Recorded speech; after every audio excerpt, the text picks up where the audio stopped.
मध्य प्रदेश सरकार में कैबिनेट मंत्री विजय शाह उस वक्त चर्चा में आए थे जब उन्होंने ऑपरेशन सिंदूर के बाद कर्नल सोफिया कुरैशी को लेकर काफी आपत्तिजनक टिप्पणी की थी। यह मामला उनके बयान भर से थमा नहीं बल्कि सुप्रीम कोर्ट तक गया। सुप्रीम कोर्ट ने इस मामले में एसआईटी का गठन किया जिसको अपनी जांच रिपोर्ट सौंपनी थी। सुप्रीम कोर्ट में सोमवार को 28 जुलाई को इस पूरे मामले पर सुनवाई हुई। साथ ही सुप्रीम कोर्ट ने न सिर्फ विजय शाह बल्कि एसआईटी को भी खूब लताड़ लगाई है। क्या कुछ कहा सुप्रीम कोर्ट ने सुनवाई के दौरान, विस्तार से आपको इस रिपोर्ट में बताएंगे। नमस्कार, आप देख रहे हैं एमपी तक और मैं हूं आपके साथ आकांक्षा ठाकुर। दर्शकों को बता दें कि ऑपरेशन सिंदूर के बाद मध्य प्रदेश सरकार में वन मंत्री विजय शाह का एक बयान सोशल मीडिया पर काफी वायरल हुआ। उन्होंने काफी आपत्तिजनक टिप्पणी कर्नल सोफिया कुरैशी को लेकर की। वो कर्नल सोफिया कुरैशी जो ऑपरेशन सिंदूर के दौरान भारतीय सेना के शौर्य गाथा को लोगों तक, जनता तक पहुंचा रही थी और पाकिस्तान को मुंह तोड़ जवाब दे रही थी।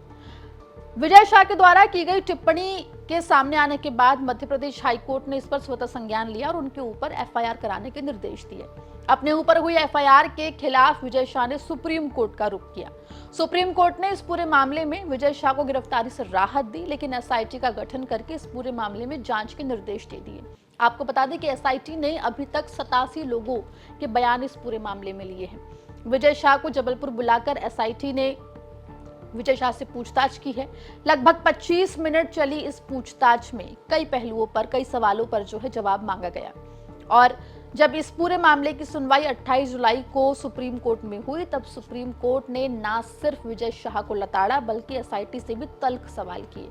सबसे पहले तो सुप्रीम कोर्ट ने विजय शाह से पूछा, विजय शाह के जो वकील थे उनसे पूछा कि क्या विजय शाह ने पब्लिक अपॉलजी मांगी है, यानी कि क्या विजय शाह ने सार्वजनिक रूप से अपने दिए बयान के ऊपर माफी मांगी, जिस पर विजय शाह के वकील ने कहा कि उनकी माफी ऑनलाइन अवेलेबल है, जिस पर सुप्रीम कोर्ट ने काफी तल्ख टिप्पणी की। सुप्रीम कोर्ट ने कहा कि जो विजय शाह और उनके जो वकील हैं वो सुप्रीम कोर्ट के पेशेंस का टेस्ट ले रहे हैं और तो और उन्हें सार्वजनिक रूप से माफी मांगने के लिए भी कहा है। आपको बता दें कि सुप्रीम कोर्ट ने कहा कि आप हमारे धैर्य की परीक्षा ले रहे हैं।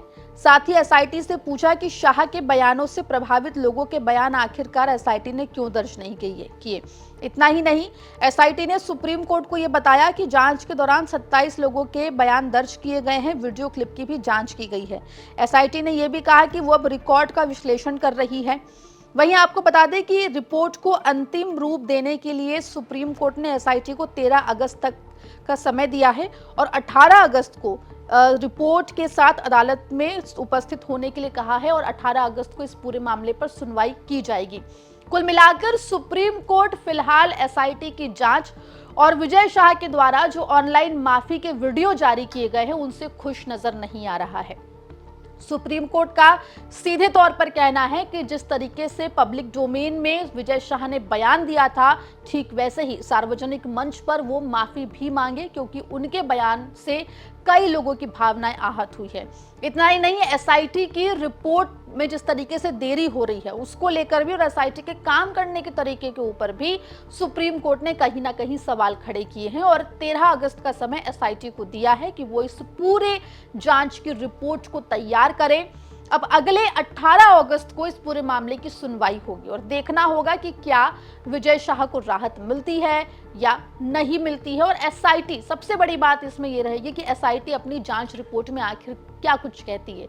इस बीच में देखना यह भी होगा कि आखिर कैसे और किस तरीके से विजय शाह जो हैं वो सार्वजनिक रूप से अपने दिए बयान पर माफी मांगते हैं और क्या उस माफी से सुप्रीम कोर्ट संतुष्ट होता है या नहीं होता है, क्योंकि फिलहाल ऑनलाइन जो माफीनामा अवेलेबल है, जो वीडियो संदेश विजय शाह के द्वारा जारी किया गया है, उससे तो सुप्रीम कोर्ट फिलहाल संतुष्ट नजर नहीं आ रहा है।